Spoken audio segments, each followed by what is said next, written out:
नमस्कार दोस्तों, स्वागत है मेरे प्यारे से A to Z स्टोरी में। आइए आज हम आपको बताते हैं माँ की अनमोल ममता की कहानी। आज इस वीडियो में आपको हम माँ की अनमोल ममता के बारे में कहानी बताएंगे।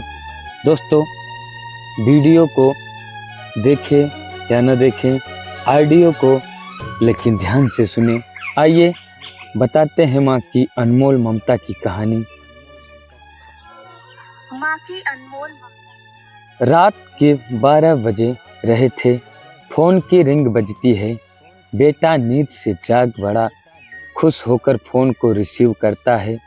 खुश इसलिए होता है क्योंकि उसकी नई नई गर्लफ्रेंड बिना टाइम देखे कभी भी उसको फ़ोन कर देती है।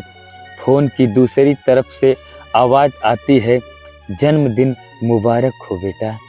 आज मेरा बेटा पूरे 26 साल का हो गया है। मैं बहुत खुश हूँ। माँ की आवाज़ सुनते ही आनंद के चेहरे के एक्सप्रेशन बदल जाते हैं। वो गुस्से में बोलता है, माँ तुझे समझ नहीं आता क्या? इतनी सी बात के लिए मेरी नींद खराब कर दी। यह बात तो तू मुझे सुबह भी बोल सकती थी। इतना कहकर वह फ़ोन काट देता है। थोड़ी देर बाद फिर से फ़ोन की रिंग बजती है। बेटा फिर से फ़ोन उठाता है और इस बार फ़ोन पर पापा होते हैं। बेटा इस बार आराम से बात करता है। थैंक यू पापा, आपने मुझे बर्थडे विश करने के लिए फ़ोन किया, वो भी इतनी रात को। पापा कहते हैं, नहीं बेटा, मैंने तुम्हें मुबारकबाद देने के लिए नहीं बल्कि ये बताने के लिए फ़ोन किया है कि तुम्हारी माँ बिल्कुल पागल है। वो इतनी पागल है कि पिछले 1 महीने से मुझे हर दिन तेरा बर्थडे याद दिलाते आ रही है। वो इतनी पागल है कि तू हमसे सैकड़ों किलोमीटर दूर है, फिर भी उसने यहाँ पर खुद अपने हाथों से तेरे लिए केक बनाया है।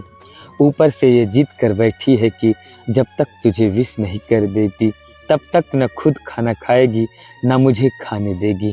बेटा सब ध्यान से सुन रहा था और उसे ये महसूस भी हो रहा था कि उसने अपनी माँ को फॉर ग्रांटेड ले लिया था। वो बोला, नहीं पापा, माँ बिल्कुल पागल नहीं है। पापा कहते हैं, नहीं बेटा, तू अपनी माँ के पागलपन को नहीं जानता। मैं जानता हूँ। वह तो 26 साल पहले ही पागल हो गई थी जब डॉक्टर ने उसे कहा था या तो हम बच्चे को बचा सकते हैं या आपको। उसने बिना 1 सेकंड में भी सोचे बच्चे को बचाने का फैसला ले लिया और मुझे भी कसम देकर उस फॉर्म पर साइन करने के लिए मना लिया था जिस पर लिखा था उसकी ज़िंदगी इस ऑपरेशन से खतरे में और अगर उसे कुछ होता है तो उसके जिम्मेदार डॉक्टर नहीं होंगे। अब तू ही बता, बिना तुझे देखे जो औरत तेरे लिए मरने को तैयार हो जाए उसे हम पागल नहीं कहेंगे तो क्या कहेंगे? इतना कहकर पापा ने भी फ़ोन रख दिया। बेटा ने भी अब यह महसूस किया था कि वह जो कर रहा था वो भूल नहीं, गुनाह था। हाँ, एक बार किसी इंसान को दुख दो तो कोई बात नहीं, लेकिन भगवान को दुख देना गुनाह ही होता है और माँ भगवान से कम नहीं होती। पश्चाताप के आंसू उसकी आंखों से बह निकले। सवेरा होते ही बेटा अपने घर की ओर रवाना हो गया।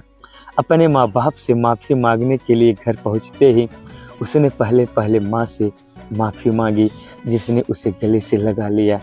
फिर वह अपने पापा से माफ़ी मांगने लगा। पापा ने कहा, कोई बात नहीं बेटा, जा तू वापस चला जा। तेरी माँ हमेशा कहती थी कि तू उसे बुढ़ापे में संभालेगा, लेकिन मैं उसे समझा दूंगा। जैसे आज तक मैं उसे संभालते आया हूँ वैसे ही आगे भी मैं उसका ख्याल रखूँगा। उसे भी यह समझ लेना चाहिए, जो बेटा उसके एक फ़ोन करने से परेशान हो जाए वह उसे उम्र भर क्या संभालेगा। बाप की ऐसी कड़वी बातें सुन बेटा की आंखें बहने लगी। वो सर झुकाए अपने बाप के सामने चुपचाप खड़ा रहा। अपने बेटे को परेशान देख माँ आगे आती है और पापा को कहती है, जाने दीजिए, माफ़ कर दीजिए, हमारा ही बेटा है। माँ की ममता का मोल ना कोई लगा पाया था, ना कोई लगा पाएगा। 9 महीने प्रसव की पीड़ा सहन करके हमें नई ज़िंदगी, नई दुनिया में लाने वाले माँ ही हमारी हर गलतियों को माफ़ कर सकती हैं। और यहाँ दूसरा इस ज़िंदगी में कोई नहीं है।